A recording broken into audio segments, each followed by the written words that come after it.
economia no contexto certo. CDB com rentabilidade de 200% do CDI é na XP. Abra a sua conta e invista no CDB Banco XP.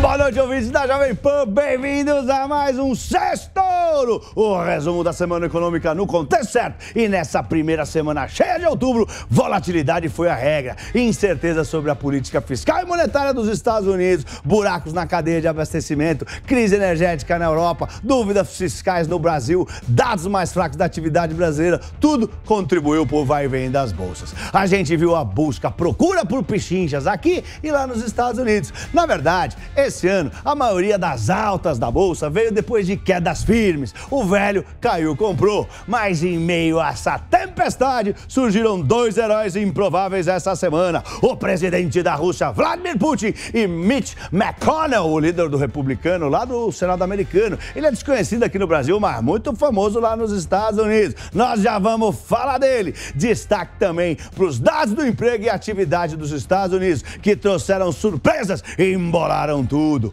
E também destaque para o feriado da China, que ajudou as bolsas na ausência de notícias negativas por lá, sem contar que esses chineses estavam descansando e não bateram no nosso minério de ferro que eles tanto tentam derrubar para controlar a inflação deles por lá. O Ibovespa B3, dá uma olhada aqui, tá terminando a semana no 0 a 0 aos 112.833 pontos hoje, tá? Ele caiu na segunda-feira, terça, quarta e quinta ficou no 0 a 0, mesmo que tenha sambado, e hoje subiu com os dados da inflação. O IPCA, que veio melhor do que o esperado, arrefeceu e tirou um pouco do ímpeto altista da taxa de juros, tá? E o dólar também, o dólar hoje está terminando com um pouquinho de alta, né?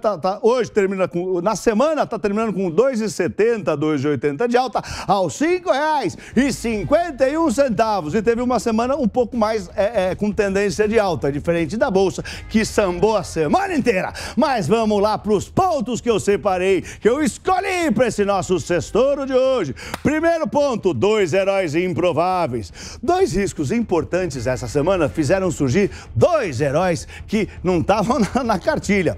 Na terça e na quarta-feira, o preço do gás natural na Europa disparou gigantesco, 60%. Eu nunca tinha visto isso. Isso azedou o humor geral, o humor global. O medo da inflação pegou cheio no coração dos investidores, né? Essa crise pegou os europeus se preparando para o inverno. O inverno lá, gente, é muito forte, né? E é nessa época que o consumo por gás acelera com força, porque o frio, né? Você tem que se aquecer. Sem esse gás, os europeus todos morreriam de frio. Mas eis que surge um salvador da pátria. Ele, Vladimir Putin, o presidente da Rússia, tá, que diz que poderia inundar a Europa com o seu gás natural via a Ucrânia, né? E também poderia ajudar a baratear o preço do petróleo, aumentando a produção, o que ajudaria a baixar a inflação lá na Europa. As falas dele aliviaram, né, o preço do gás, que arrefeceu, né, e o do petróleo, que também caiu. Bom, essa semana, gente, o preço do barril de petróleo, o Brent, que é referência para a Petrobras, chegou a romper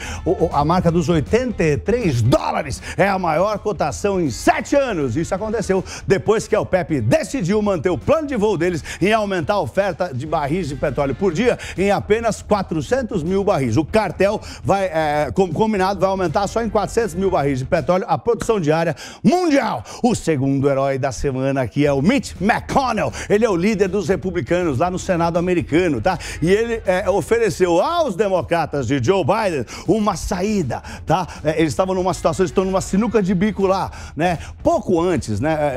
Pouco mais de uma semana antes ali do Tesouro ficar sem dinheiro para pagar a máquina pública e dar calote e fechar, tem que fechar a máquina pública, não pode pagar porque não tem dinheiro para pagar os servidores do Estado, ele ajudou, né? A proposta, ele deixou jogar isso para dezembro, né? A proposta poupou os Estados Unidos de um desastre, de dar um calote, né? A solução foi estender o teto da dívida até dezembro, né? E lá veio uma solução. A solução, porém, não resolve o problema. É apenas, né?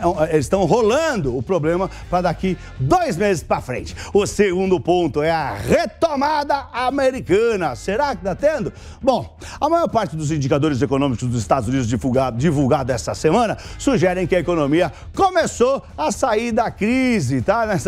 Dessa crise aí de verão que foi afetada pela variante Delta do coronavírus. Mas a surpresa negativa com o payroll de hoje, que é o rei no tabuleiro de xadrez dos dados econômicos, né, que hoje veio bem mais fraco do que o esperado, tá? E mostra um mercado de trabalho do cidadão urbano americano pior do que a gente achava. Ele não está tão bem assim por lá. Em vez de serem criadas as 500 mil vagas de emprego que todo mundo esperava, que estavam previstas, a economia só gerou 194 mil empregos. Muito aquém do previsto, né? E coloca em dúvida se o emprego está retomando, né? Pelo menos no nível que a economia lá estava, que os economistas estavam achando, tá? No Minuto Toro de Ouro de hoje de manhã, eu disse, só se criar menos de 200 mil empregos, né? Esse dado sai às 9h30 da manhã, nosso Minuto sai às 7h30. Só se criar menos do que 200 mil empregos que o presidente do Banco Central americano pode considerar adiar a diminuição dos estímulos monetários. Aqueles 120 bilhões de dólares que eles injetam todo mês, que eles têm ficaram de diminuir em novembro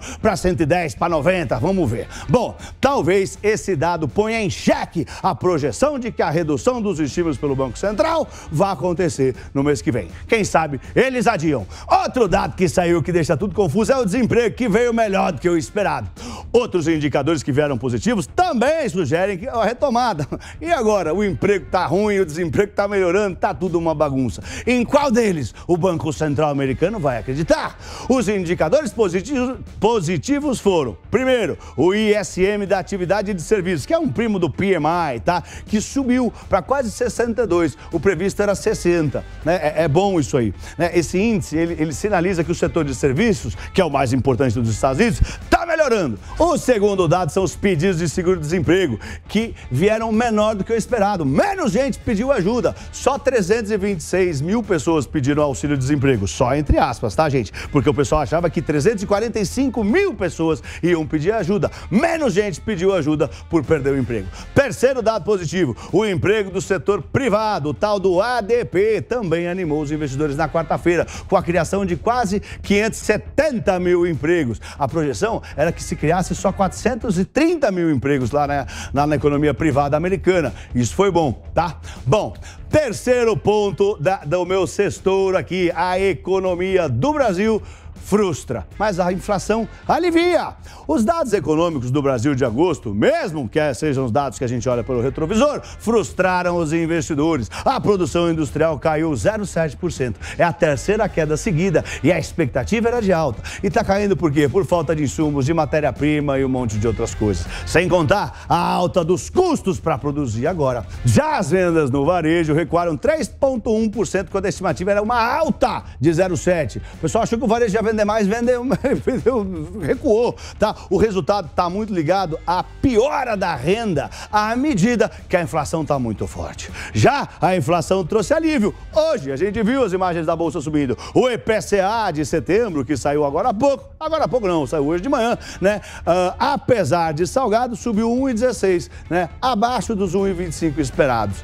Mesmo assim, as probabilidades implícitas na curva futura de juros da BMF seguem sugerindo, né, que o Banco Central deva subir a taxa Selic em 1 ponto percentual na reunião que vem. Mas o mercado ficou achando que no total o Banco Central vai ter espaço de subir menos os juros. Quarto ponto, fantasia, uma nova Evergrande lá na China.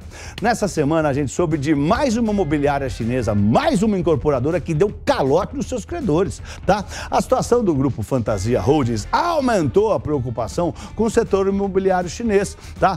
É um momento de tensão com essa crise, tá? Você tem a Evergrande, que já traz desconfiança internacional de que eles vão gerar uma nova crise, tá? Todo mundo nervoso com isso aí. Mas agora, esse grupo de luxo Fantasia não pagou os juros de uma dívida no montante de mais de 200 milhões de dólares que estavam previstos para segunda-feira. Foi calote de novo. Diz que pegou o mercado inteiro de surpresa. Menos eu! Esses chineses!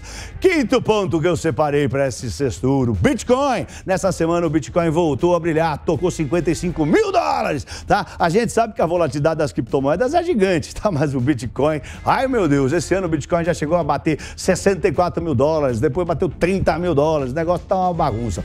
O que aconteceu foi que o bilionário George Soros afirmou ter comprado bastante Bitcoin essa semana e teve um cara que comprou bilhões de dólares. Será que foi ele? Provavelmente, mas não dá para saber. Bom, além disso, também teve nessa semana a Semana do Investidor na nossa querida B3. E eu tive a honra de fazer o fechamento todo de ouro, diretamente do coração do mercado financeiro. O pregão, o antigo pregão da B3. Sem contar que a gente teve a estreia dos BDRs da nossa querida XP, a melhor corretora do Brasil, lá na Bolsa. Agora, os investidores brasileiros podem ser sócio da XP, como eu sou, e também podem negociar as ações na Bolsa. E para a semana que vem, a gente vai ter um feriado aqui no Brasil na terça-feira. Segunda-feira, feriado nos Estados Unidos. A liquidez vai estar baixa pra caramba. Nos Estados Unidos as bolsas vão abrir, mas as pessoas não vão operar. E aqui,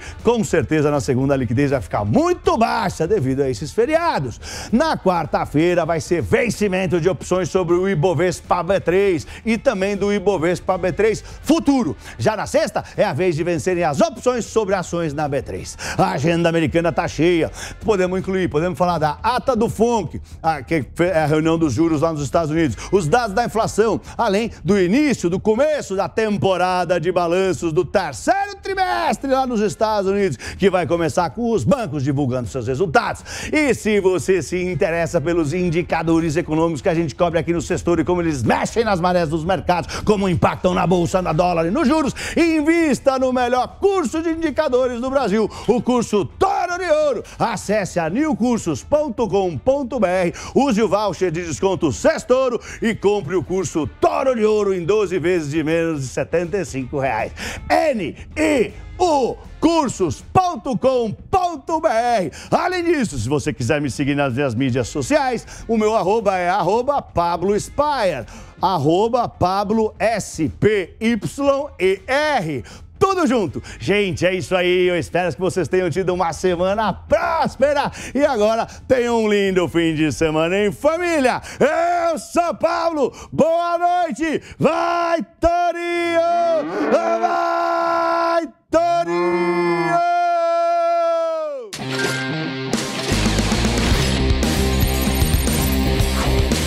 Economia no contexto certo. Sextou!